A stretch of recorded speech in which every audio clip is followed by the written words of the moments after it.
Startup Podcast PH is co-produced by Y Spaces, Aperon, Tuala, Symph, Secuna, Maroon Studios, Aim High, and Compare Loans. Check out our partners in the description. Welcome sa Startup Podcast PH, inspiring more Filipino entrepreneurs and innovators. We're live now dito sa Y Spaces, our partner co-working and event space here in BGC. We have Hex Colony from Butuan. Wow. And we have the Chief Marketing Officer, Sign Hayon. Hello, Sign. Kamusta? Hello, everyone. Hi to the viewers of Startup Podcast PH. It's nice to be here with Johnny, of course. Been looking forward to be here talaga. Ayun. And then, thank you, grabe. Nag-fly pa talaga from Butuan City. And actually, kasi may event din tayo later. So, we have the podcast now. And you'll also be one of the guests or attendees sa event later. And I'm so happy na diverse ang nabuo nating, well, in the podcast and also in the event, Pero ayun, kanina nakapagkwentuhan na tayo onte about Hex Colony. Yeah. About the story. Ang ganda actually, na from Butuan parang may tech community and even a company nga Mm-hmm. But I let you do the introduction, Sign. So ano nga ba, Sign, ang Hex Colony? So when we started Hex Colony, it was from a networking event sa Ascend ng DICT, if you're familiar with the Ascend. Yes. I found my my friends there, my co-founders. They were Kits, Rolona, and Patch Lacerna, and as well as Luke Contrevida. But Luke and Patch are from Iligan, and then I and Sean are from Butuan. And then we just happened to discuss one time na parang gusto naming ipagpatuloy na yung nasimulan na na business on the tech side, because Sean recently won parang isang agritech na tinatawag naming Urbayoni. So nanalo siya sa YFC, sa Young Farmers Challenge. Yes. So naging grantee siya doon. And then coming from that, we learned to develop Hex Colony because we want to divulge into like the web development services, yung IoT, robotics, digital marketing, as well as yung AI automation. Then it rooted from the Balangay Tech Tribe, which I co-founded with Dean Joshua Solis and other friends. And then, kasi we found na maraming mga talents sa Butuan na lumalabas. In fact nga, yung famous na I Love You virus, taga Butuan yun. So, if you know about the I Love You virus and you've seen what is the potential of people from Butuan. Potential talaga yun. Yeah, malaking potential. And yung threat ay gawing potential.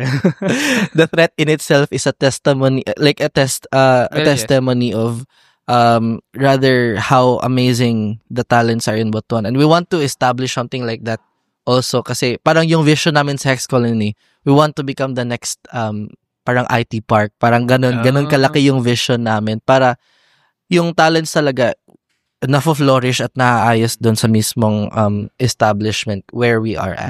So ganun yung goal. Amazing. Actually, ang galing, no? Well, to be actually, so I went around the Philippines nga, and parang nangyayari to yung what your vision sa ibang lugar din Parang medyo familiar. I mean, of course, hindi siya, it's not the same, pero parang common story siya sa Pilipinas na first, ang daming talents, tech talents, yes, na lumalabas. Pero, andyan, diba? Tapos, yung parang may tao na may vision na first, rin siya para mas magkaroon ng lugar doon nga sa city. I've heard similar sa Zamboanga, sa Bacolod. Parang yun nga, parang problem din na solve dito is para hindi umalis yung mga talent natin. Avoid brain drain. Kailangan andito yung opportunity, andito yung where they can actually be compensated well and where they can actually apply their skills. Actually, in fact nga, with years of marketing, kasi nasa marketing ako, one thing that I've really learned is that for businesses to exist, they must first, create an industry kasi yung goal ng businesses kasi is to yung longevity, to survive there in their parang place nila. Kasi pag walang community na nag-a-avail ng services, walang community na nakaka-appreciate ng services, kagaya lang din ng films, kagaya lang din ng music, doon namamatay siya. So, if hindi natin siya kino-cultivate, talagang aalis yung talents. Oh, that's a new thing I've heard, I mean, well, tsaka ang ganda nun, na it really takes an industry or it really takes an ecosystem nga for the tech talent din talaga to thrive, both in supply, so kailangan supply ma-retain, and yung demand even. So, maganda nga kung hindi lang mga foreign clients yung nakikinabang sa talent natin, kundi mga local clients. And actually, ginagawa ng Hex Colony according sa ating usapan. Pero anyway, siguro doon muna tayo sa ano ba talaga yung parang sinsolve nyo as Hex Colony? What really is the problem that you're solving? Why you're doing this? Why you're focused on tech? And ano ba talaga yung challenge? Maybe, well, parang kanina nabanggit mo naman pero the challenge that you're trying to fix nga, maybe in Butuan or maybe in the Philippines. So, it came from an idea na after I did the market research in Butuan, actually, there's a lot of coffee shops after the pandemic. Ay, alam mo, true yan. Nung andun ako sa Butuan, ang saya nga eh. A lot of coffee shops after the pandemic. Tsaka, singit ko lang, sorry. Napansin ko kasi yung coffee shops na yan, even in other cities, in other thriving cities, symbol yan na na rising yung economy. Middle class economy. Correct. Yes, kasi first symbol na dumadami yung mga SMEs, MSMEs. And second, yung expendable income. So, nagkakaroon ng economy. And I think coffee shops are a manifestation or a symptom na rising middle class economy actually. And anyway, continue. With my research dun sa coffee shops, I've realized na parang kahit na umuusbong or may sudden trend with coffee shops opening in the city, there's also a sudden trend also of them dying. I've seen na parang after 6 months, usually kasi yung lease 6 months natatapos.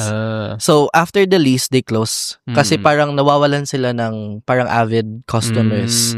So, parang the biggest question there is the retention. May retention bang nangyayari sa business mo? And then, it came to a point na parang may isang, I don't want to name drop, but I think it's the only working station or co-working space in Butuan before Dodo Workspace. It's called It's called Workstation. Ay, sorry, hindi. Yung Dodo, nag-break ako dun. I know that. Yeah, I went to Butuan. That's Workstation. Then, eventually, parang nawala siya.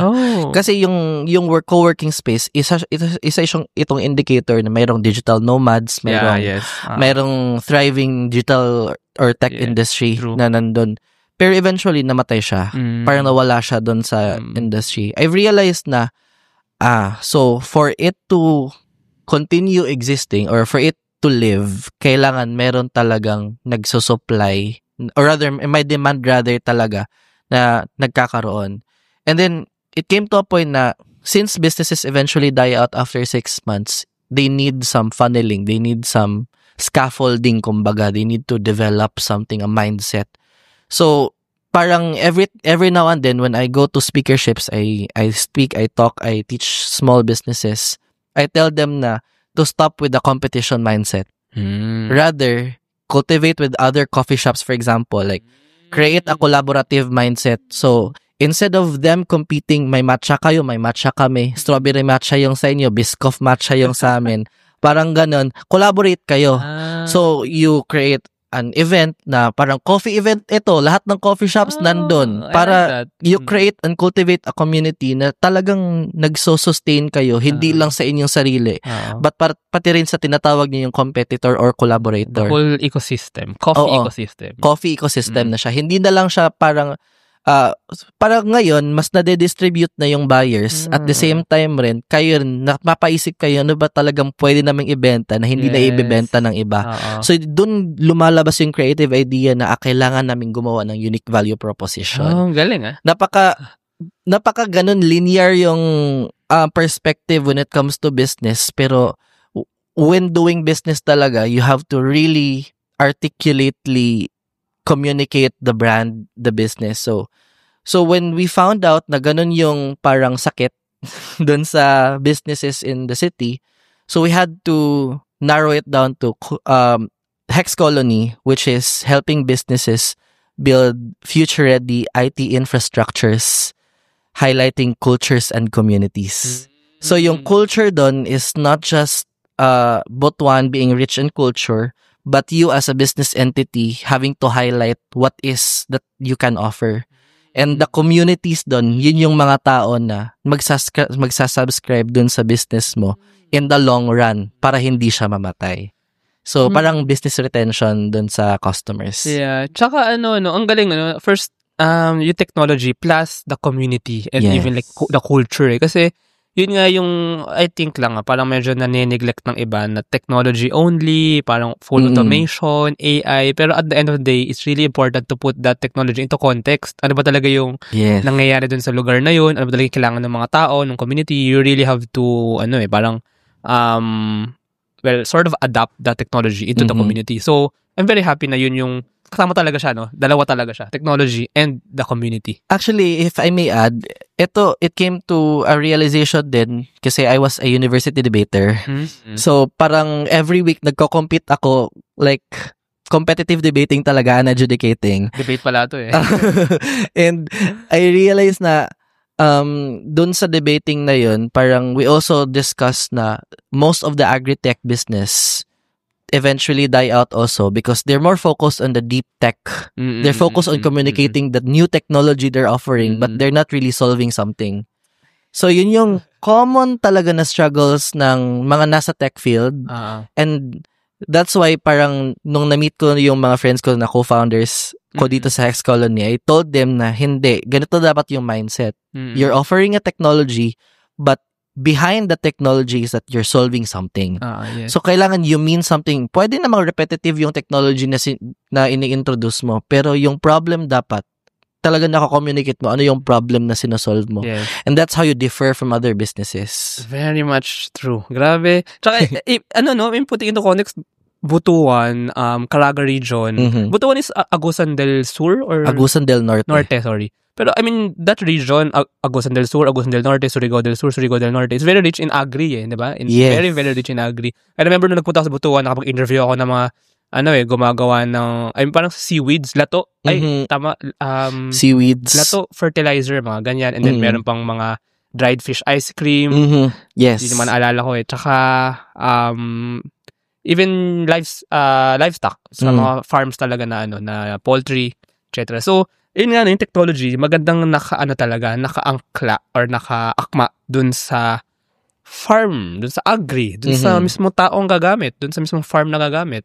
So, speaking of that, so how naman ninyo, paano niyo naman ginagawa yan sa Hex Colony? So, ano yung parang, well, that's the approach, no? Pero parang how do you execute that? And then, you mentioned kanina na meron din naman kayong mga AI, robotics. So, how do you materialize that? So first and foremost, the way we communicate the AI, kasi parang nakakatakot yung AI para sa iba, diba? The automation. Halaka, mare-replace na tayo ng technology, yung ganong narrative. The way we communicate is that sinasabihan namin yung mag-a-avail ng service or nung AI or nung technology na the goal of why you're working hard is living.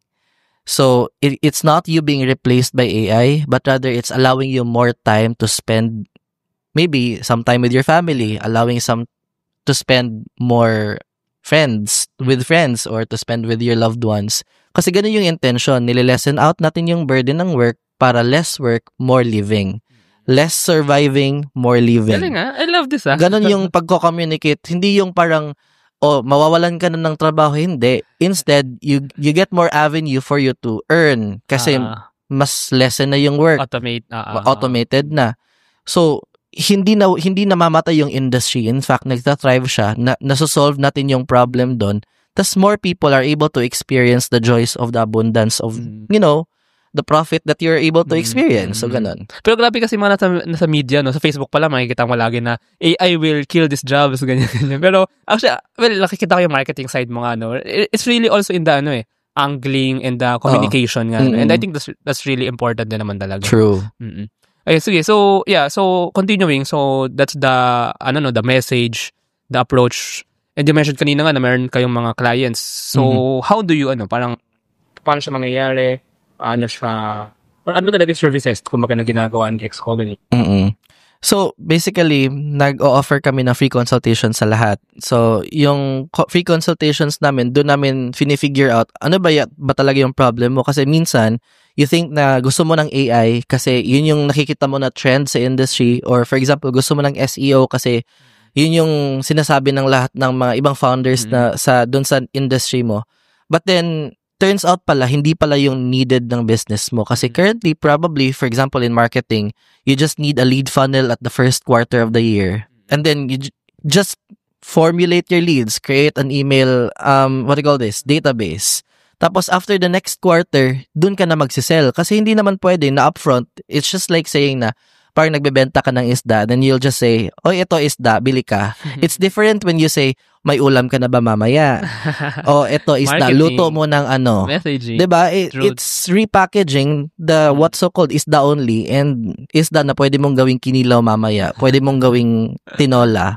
So, it's different because you're trying to solve a problem. And in the same way, as when clients reach out to us for consultation, hindi after one consultation, sinasabi namin, ito yung services. No. Yes. So, binibigyan namin sila ng leeway to tell us to be vulnerable with their problems, communicate with kasi yun nga sabi ko, nasa psychology ako na background, ina-understand muna namin yung root problems.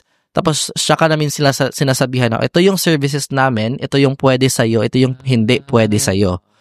Pero pag may mga services kami na outside of us, outside sa coverage na ino-offer namin, nire-refer namin sila. So, para talagang clinic na nangyayari.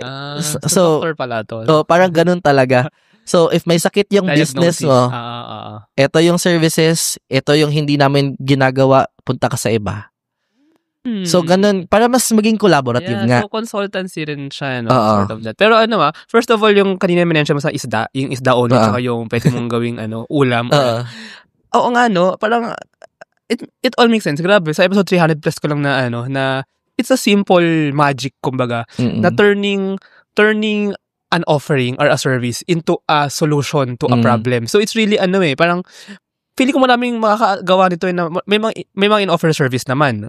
Okay naman, tech naman, ganyan. Totoo. Or even non-tech. Pero, yung simple step na identify the problem nung binibentahan mo, tapos i-connect mo dun sa product mo, sa item mo, parang namimiss yun ng iba eh. So, wala lang. Parang, parang marketing, psychology nga rin na. Yes. Siya eh, laking dagdag niya, laking value niya, kumbaga. Anyway, speaking about the consultancy, so ano yung parang mga target nyo na mga businesses? Coffee shop ba? Or agri ba? Or sino ba?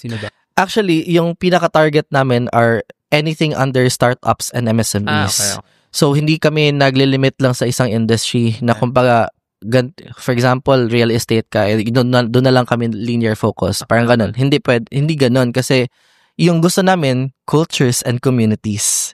So, when we say cultures are diversified, it's vibrant.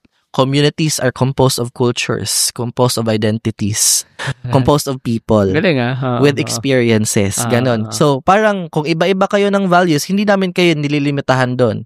So, we explore together, we learn together with your business, with your vision, and we create something out from that. So, parang it's an open space, it's a blank sheet. Parang nga kayong somehow, consultancy, pero parang incubator din somehow na parang you really, parang kayo nasa, somehow, pwede kayo nasa gitna, and then you connect, and you help, and you diagnose nga, and you solve the problems ng mga SMEs na yan, para makapag-thrive pa sila, makapag-develop pa sila.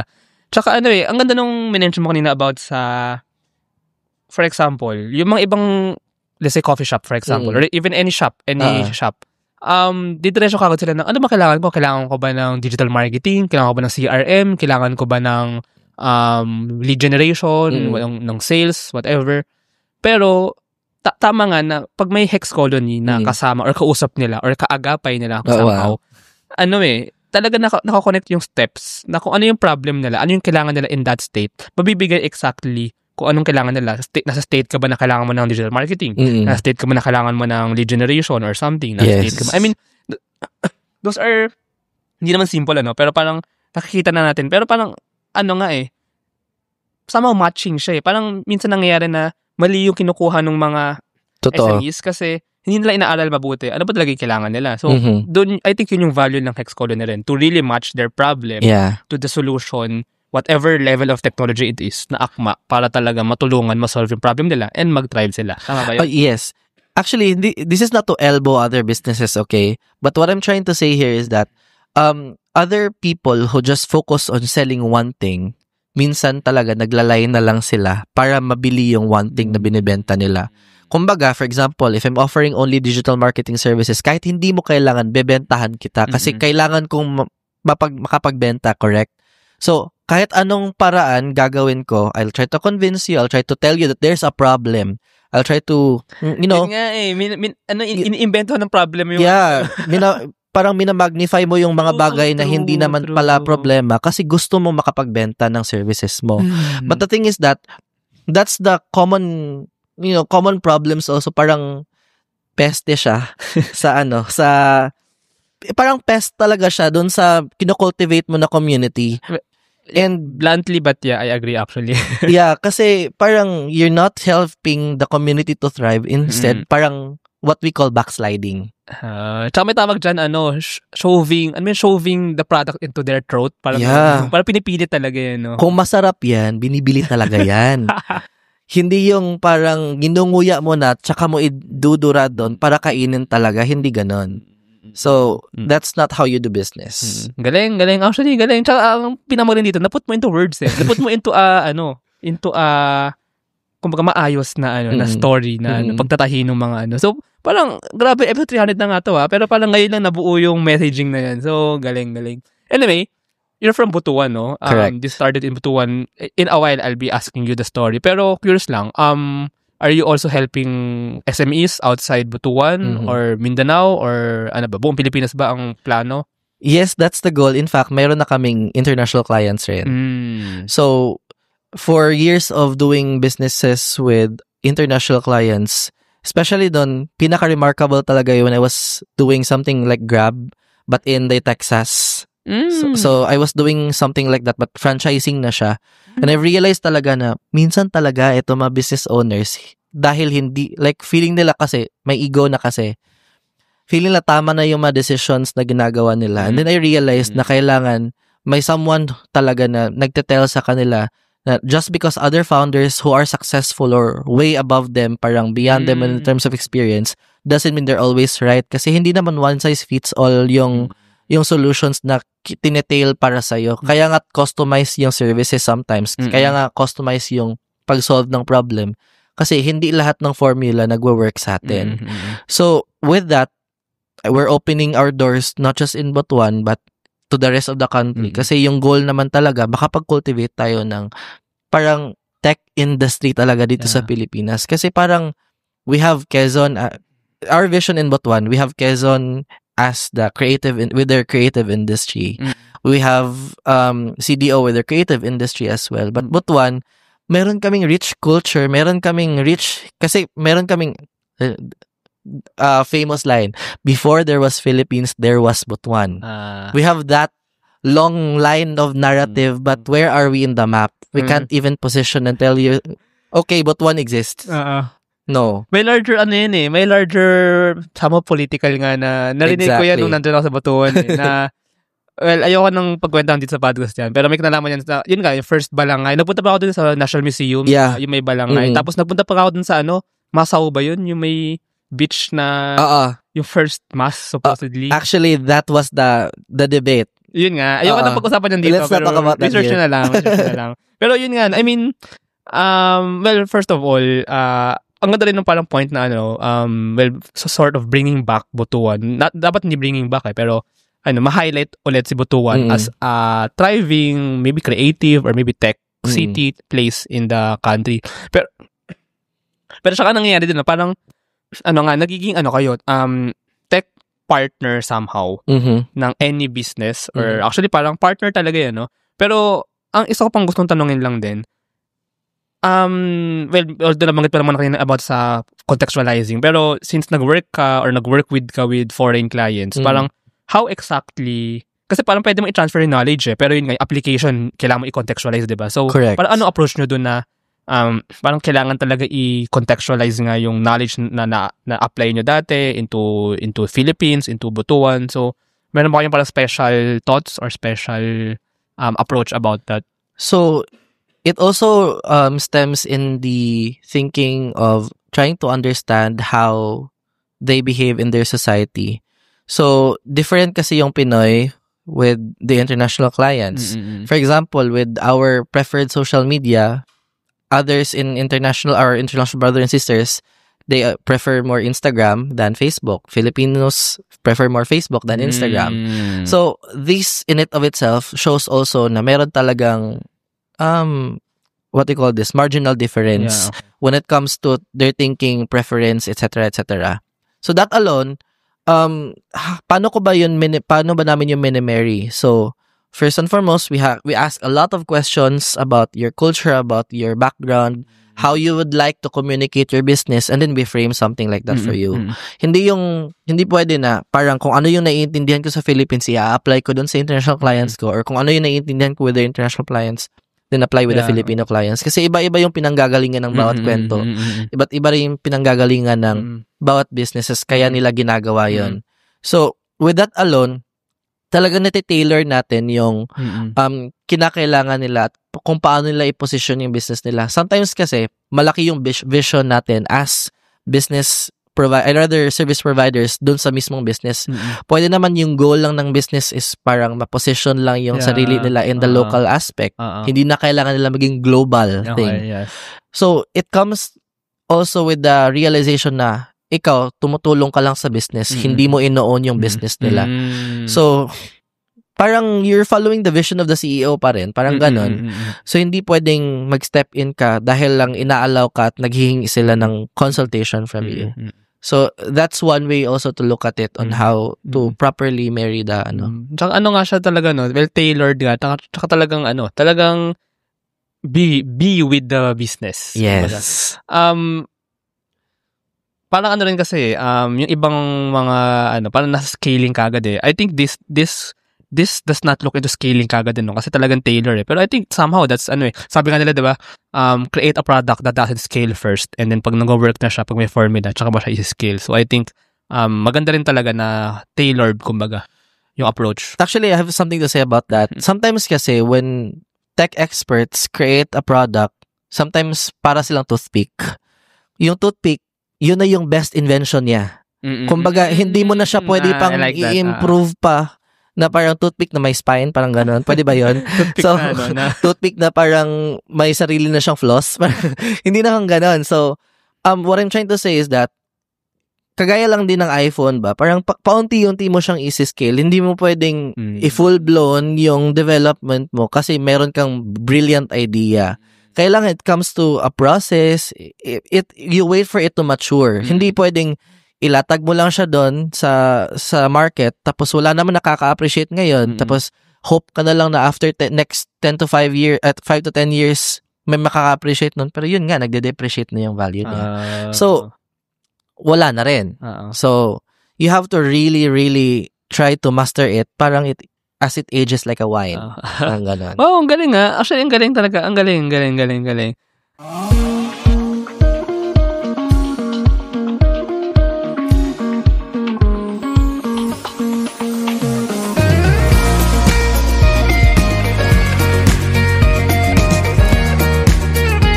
Trust the digital future with Twala. Secure and tamper-proof digital signature. Electronic notarization service, and custom AI agents for intelligent document workflows. Visit twala.io to learn more. In today's digital world, your organization needs more than just technology. It needs a strategic partner. At Symph, we build web and mobile apps that drive innovation for startups, enterprises, and organizations worldwide. Visit symph.co today. Protect your assets from bugs before bad hackers exploit them, and launch your products seamlessly with Sicuna, your trusted partner in cybersecurity. Receive reports in real time and work with security experts to find bugs in your products before others do. Let's make your security our priority. Ba't nga ba di tayo nag-meet nung nagpunta akong Butuan? 2 years ago na yun. 1 year ago lang pala. Last year na pala yun. But anyway, sige, punta naman tayo sa stories, Sign. So, sige, can we know more about your background? Paano ka naging ganito kagaling Huy. Ganito, promise. Ang ganda nung understanding, I believe, sa business. Even parang very startup mindset yung correct for me. Well, for me, baka others may argue, pero for me, it's the correct startup mindset. So, paano lang nabuo yun? Maybe pakwento ng iyong story. And then leading up to now. Okay, I think this is very personal, but okay. Go. I came from a family of business owners. So my parents, actually, we have a small eatery. It was built after the year after I was born. So parang kaedad ko lang yung business namin. And sa city, Butuan City. Oo, but we live far away from the city, parang 1 hour away. So I grew up into that business, into that eatery, and then I've realized na parang may times talaga na yung business nagbo-boom, may times talaga na yung business parang eventually nagda-die out kasi part of which is meron tayong mga financial mismanagement, mga ganun. I've seen that from my parents. And parang yung gusto kong gawin is that I want to understand the business side more. I want to help my family. And then I debuted sa when I was 15 doon nga sa marketing na actually there was a trend pa nga yung mga dating sites na mga na mga freelancing jobs before. Tinitake ko yon para lang talaga mayroon akong income kasi I don't want to rely so much for my family, parang ganun. Eventually napadpad ako sa marketing and research and development, and then pumunta akong SEO. Nag-SEO ako for 2 years lang back then, and then tinuloy ko na yung SEO hanggang ngayon. Practice ko pa rin na siya.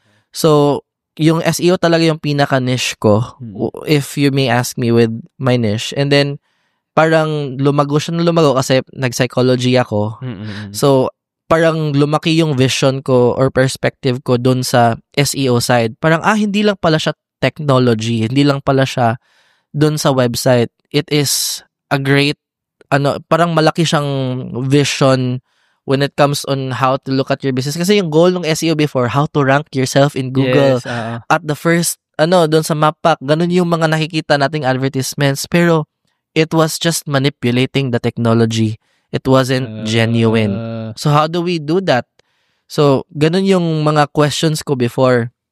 And then, AI suddenly became a thing. And then, I realized na, kailangan kong mag-upscale, kailangan ko ring mas maintindihan bakit ito nangyayari. And then, I was so immersed with debating. I was debating since I was parang senior high school pa.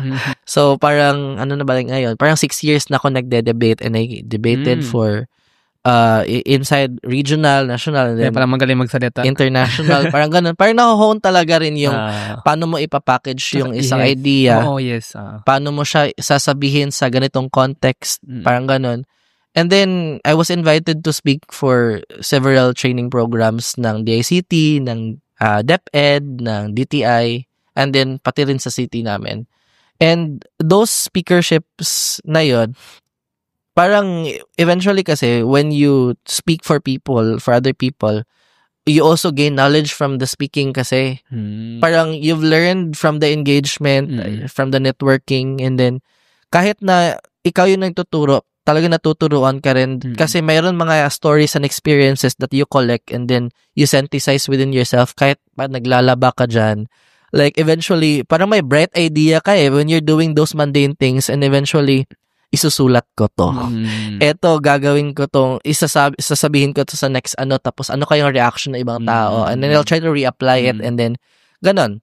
You do it is a self-discernment process talaga, na how you want to articulately communicate those understandings that you came from. Actually, meron akong parang circular logic na ginagawa ngayon. So, you start from your first, when you were born, when you were born pala, you're only collected with your experiences. So, yung experiences mo, yun yung nag-shape ng values mo. Yung values mo, nagiging principles na siya. So, yung principles, yun yung mga priority mo na. So, as a principle, nagiging virtue na siya. Then, after it becomes a virtue, it becomes a policy. Then, after it becomes a policy, it becomes now, a law. And after it becomes a law, parang it becomes, parang from the individual to nag-e-expand siya. Pag naging law na siya, nagiging religion na siya. Kasi sinasamba mo na yung law na yun. And you don't wanna break that law. Now, if naging religion na siya, naging culture na siya. So, after culture, when you die, it becomes a legacy. So, that's why I'm thriving, I'm trying to go towards that direction na after I finish this world, parang ganon yung vision. I'm able to create I'm able to immortalize this vision for not just myself, but to the people I'm able to help. As a culture. As a culture. Grabe ang kwento niya. Sign muna tayo sa pinanganak siya, kasabay ng eatery, sa pag-iwan ng legacy. Tinapos ko yun. Pero anyway, teka, so tama ba na nung yung mga SEO work, that was, student ka nun? Student? I was a working student. Oh, wow. It's online work ito, no? Online work lahat. Oh. And then I do sideline with the local clients, mga real estate. Paano mo na yun? I mean, hindi ba dami namang gawain nun? Actually. So, paano mo napagsabay-sabay yun? Or talagang motivation? Parang na-figure out mo lang. Kasi, when actually creativity sparks when you're trying to survive from something eh. You're pushed to become creative dun sa situation na parang walang-wala ka. So, actually, yung biggest breakthrough ko ay na-share ko nga kang Glenn kanina when we were traveling here. Sabi ko sa kanya na, yung biggest breakthrough ko this year is when I'm able to delegate my tasks. Kasi ngayon pa lang ako talaga nag-hire ng mga tao. Kasi I was used to being alone in the working process. I'm used to just writing everything down, trying to create a Google Sheet, a Google Form, a Google Docs for everything that I'm doing. And then, talagang nauubos ka. So, that process alone, the delegating the task, it was so parang encompassing, parang yeah, if I may add, actually, yun din yung ko eh. I believe I'm much older than you, Sign, pero I am no. Pero ngayon ko lang, actually, this year or this past few months ko lang din na-realize yung, grabe, ibang level yung, what you just said, delegating work. Tapos ibang ibang mundo siya. Kasi ako din, I mean, if I may share a bit lang Go ahead. Whole my life, so 30 plus na ako. All my life, I'm parang sanay akong lone wolf nga na I do. I mean, I'm confident na kaya ko yan individually. Pero iba pag may team ka iba yung skill of delegation na hindi mo lang basta-basta i-delegate. You have to motivate, you have to make them shine, you have to understand what they really want to do, what they really want to happen. So, and when you have that skill na, ibang level siya ng entrepreneurship eh. Parang, hindi naman sa pero like ngayon, di ba, may nangyayaring event dyan. And hindi na ako yun. Pero Startup Podcast event pa rin yun. Pero because I already have a team, multiply din yung nagagawa, yung legacy, yung culture. Yes. But ayun, so parang gusto ko lang dagdagan nga yung sinabi mo about that na ibang level siya actually ng entrepreneurship for startup founders, ibang level siya ng business, kumbaga, na that act of somehow multiplying and delegating, replicating. Actually, nakakatakot din kasi mag-hire. Yes, true. I mean, nakakatakot kasi aside dun sa yung iisipin mo paano mo sila babayaran, that's one thing. Second is yung paano mo i-develop yung trust mo kasi you're used to working alone, believing that you're the only person who is capable to do this kind of work. So that mindset alone, you need to break that, and I had to face it the hard way kasi nawawala yung clients mo eventually. And nawawalan ka ng yung mga opportunities na nasasayang. That will make you realize na you are still human. Na kailangan mo ng that's why you can't become an island alone. Like, no one is an island. Kasi, you have to really work with a community again. Yes, para talaga mas maging successful. Kasi you alone is not a community. So, parang nga siyang I mean, as an individual, di ba, ito, may hand, para mata sa video. Maangat ka as an individual. Pero someday, ma-reach mo yung limit mo eh. Mas ma-realize mo kailangan mo mag-bumuo ng team, mag-hire, mag-delegate. Bababa ka onte eh. Kasi really, risk yun eh. Tsaka ibang yun eh. Pero, pag napag-delegate ka na, pag may team ka na, actually, yung growth nyo, mas tataas pa ulit. So, it's a barrier that kailangan talaga lagpasan. Nag-plateau moment ka eh. Plateau moment yung tawag dun, parang umakyat ka na, nakikita mo na, parang umaakyat ka na talaga. And then eventually, minsan nga, nag-fluctuate, bumababa talaga kasi nawawalan ka ng clients. May mga bad pa na isasay sa'yo. May backlash pa yon kasi sometimes hindi mo na-deliver on time. Kung na-deliver mo man on time, hindi pulido yung quality. Kasi may maraming revisions, kumbaga. So, eventually talaga, naki-question mo yun, doon na yung ipapasok yung parang, ang tawag yung syndrome na yun, yung imposter syndrome.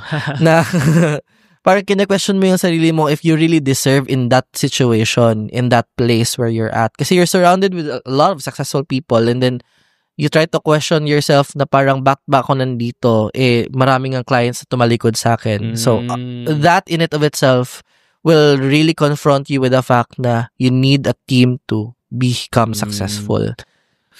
So, that was what I've learned the hard way this year. Tsaka yun nga, kaya important actually. Dati rin hindi ko ina-underrate ko ang leadership. Pero actually, it's a very important skill pala talaga. And it's a very, maybe not applicable sa lahat ng startup founders. I think it depends kung you want to stay small, a small team lang. Pero kung gusto mo talaga, I believe, if you really want to scale, if you really want to grow your team, have that vision, have that mindset. So I think leadership and that vision of distributing work, responsibilities, and the whole value providing na ginagawa ng company. So now, speaking of, balik tayo kay Hex Colony. So you have now formed a founding team, diba? And na-mention mo kanina paano mo sila na-meet. So, ngayon naman, paano nyo naman ginagawa itong Hex Colony as a team? So, actually, when you're working with a team with different perspectives and values in life, meron talagang clash. May clash ng creative mindset, may clash ng principles.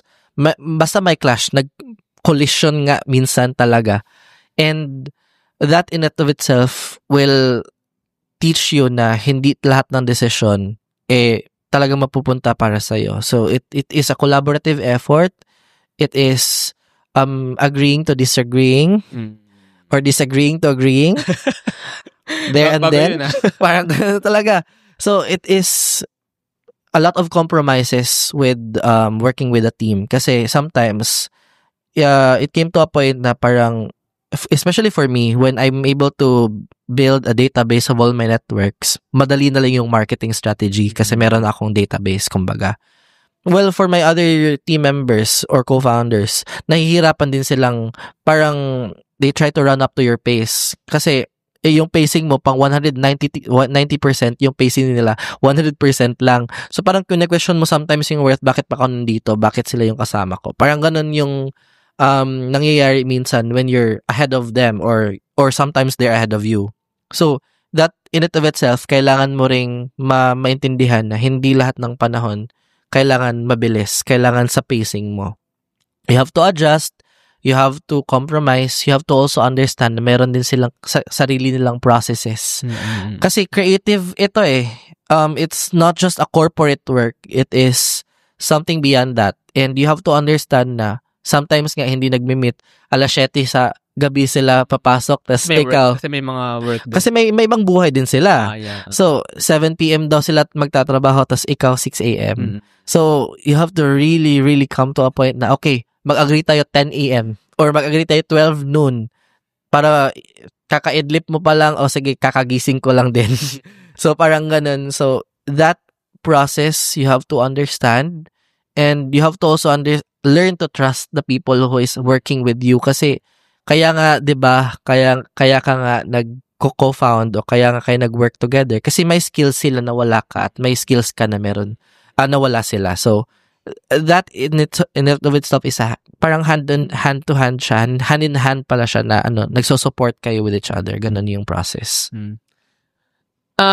With regard sa Hex Colony as an entity, as a business entity. So so wala nung binuo nyo siya. Kailan nga ba siya nag-start talaga?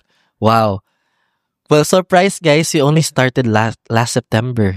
Okay, so very fresh. November ngayon, no? So 2 months.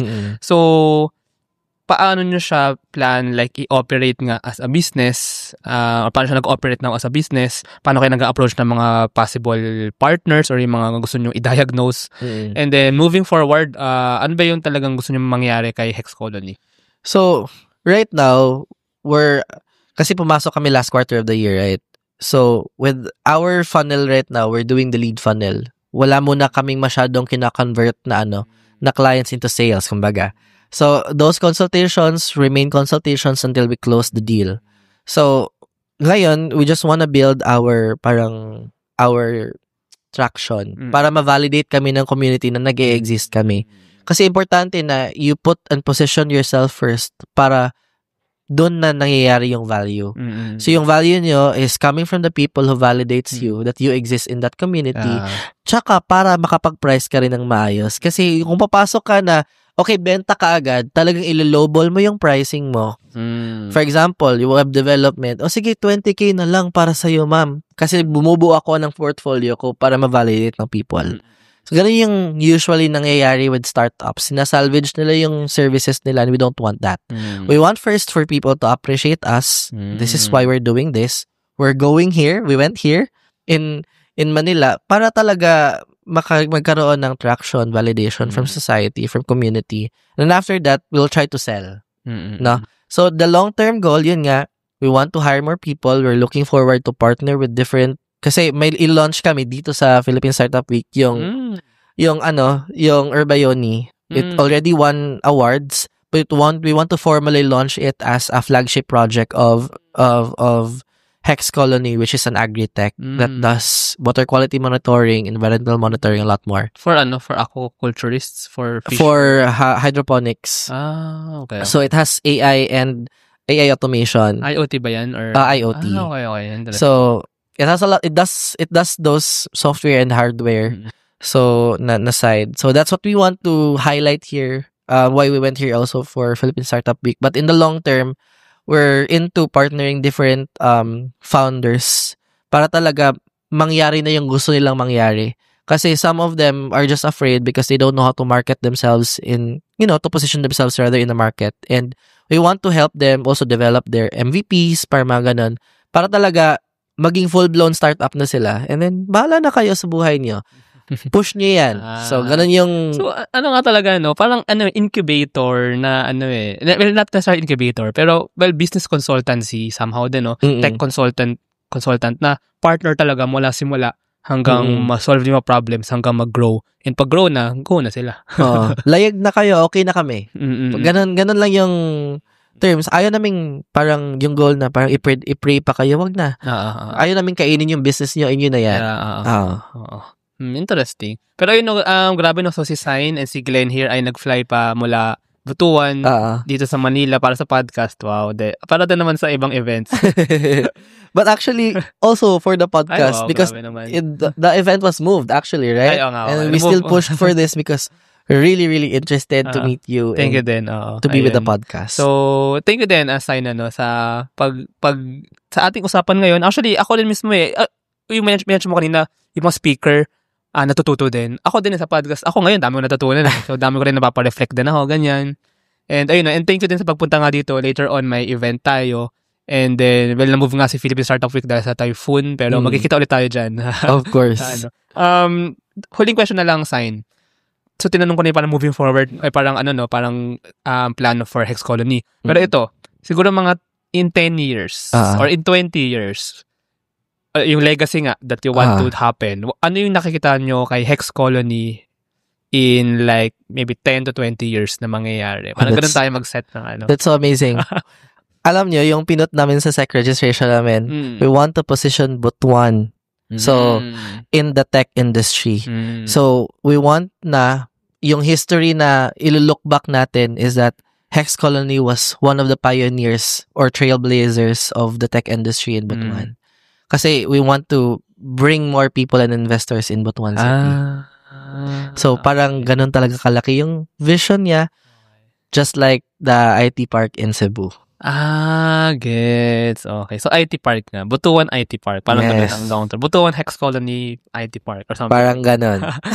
Pero talaga nasa SEC registration yun. Wow naman na. Nilagay talaga namin yun. Para talaga, kami, visionaries kami.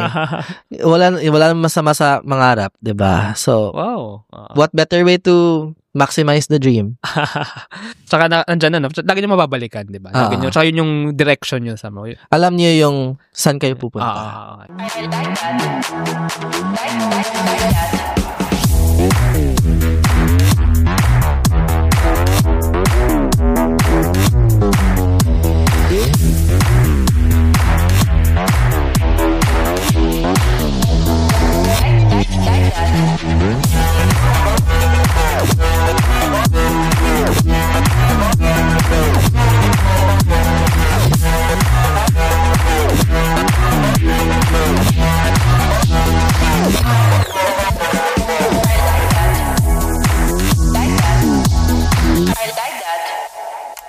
Introducing Aim High. Smarter construction management starts here.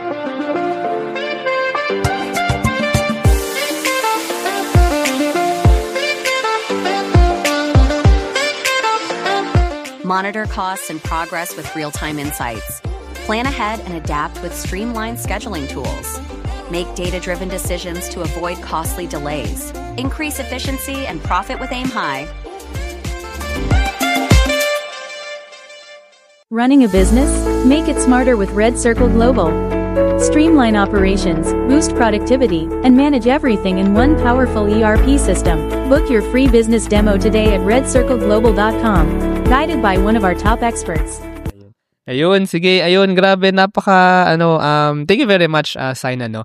By the way pala, if our listeners want to know more about Hex Colony, baka meron from Butuan nakikinig. Actually, dumami ang mga listeners namin din sa Butuan, lalo nagpunta ako doon. Tsaka sana ngayon dumami pa, no? And, baka mayroong gustong, investor maybe, or partner, or business nga sa Butuan. So, how can they connect with you? How can they contact you? So, how can they know more? Maybe you can lead them to the Facebook page or wherever. Go to our Facebook page, and we also have a website that's hexcolony.com. You can also reach out to me personally. I have in my personal Facebook account, in my LinkedIn, that's Sain Polhayon. And feel free to reach out. Feel free to ask questions. That's very, very welcome. We do free consultations, and we have different services. We have IoT, robotics, digital marketing, and AI automation, and funnel design.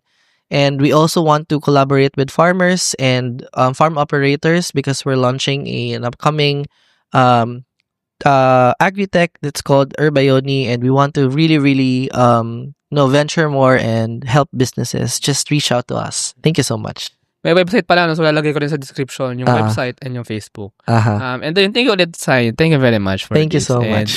Salamat. Salamat sa mga nakinig. Thank you. Bye-bye. Thank you very much to our 62 patrons. This episode is super powered by AskLex PH Academy, our official e-learning partner. Get certifications on Lean Six Sigma project management, data science, and more. Argum AI. Make smarter decisions by presenting both sides of an issue as argued by two distinct AI models. Pixel by ePlayment. Turn content into opportunity. Grow deeper connections and earn more. Only with Pixel. Sign up at pixel.eplayment.co. School of Profits. Filipino-led community for aspiring freelancers, VAs, agency builders, and online earners. Built to help you start, grow, and earn online together. Founders Launchpad, our ecosystem partner. Early stage accelerator providing venture capital funding, operational support, and mentorship. Hire Business Solutions, provider of the most configurable cloud-based payroll system in the Philippines. Agile Data Solutions, the Philippines' fastest-growing market insights tech company with its data gathering platform, HustlePH. SmileChecks, streamline hiring and onboarding with automated background checks. Cloud CFO, cloud accounting service provider for businesses ready to grow. Cloverly, all-in-one digital platform for property developers. Body Beaties, accessible and personalized diabetes self-management application. HKB Digital Services, tech-based business tools including payroll, ticketing, and loyalty rewards. Hyperstocks, digital banking enabler for rural and thrift banks. One CFO, CFO services, bookkeeping and tax, and payroll processing for startups and small businesses. Unawa, driving digital transformation with secure, legally enforceable electronic signatures and robust AML compliance. Wonderbrand, data science-driven brand strategy and design for emerging markets. TVCode Technologies Incorporated, IT solutions specializing in software development, blockchain smart contracts, digital wallets, and cybersecurity. NutriCoach, personalized nutrition and weight loss programs for you. This episode is powered by East Point Business Outsourcing Services, Filipina Home-Based Moms, Hex Colony, Sugbudok, Algacon Aquafeeds, Juan Alje, Grey Wolf Technologies Philippines, Pareto Consulting, Jura.ph, Big Giant Games, Pahatid PH, Wasteless PH, Tech Tribe, Yay, Uplift Code.com, Board Prep, Sirius MD. Support the podcast through the links in the description.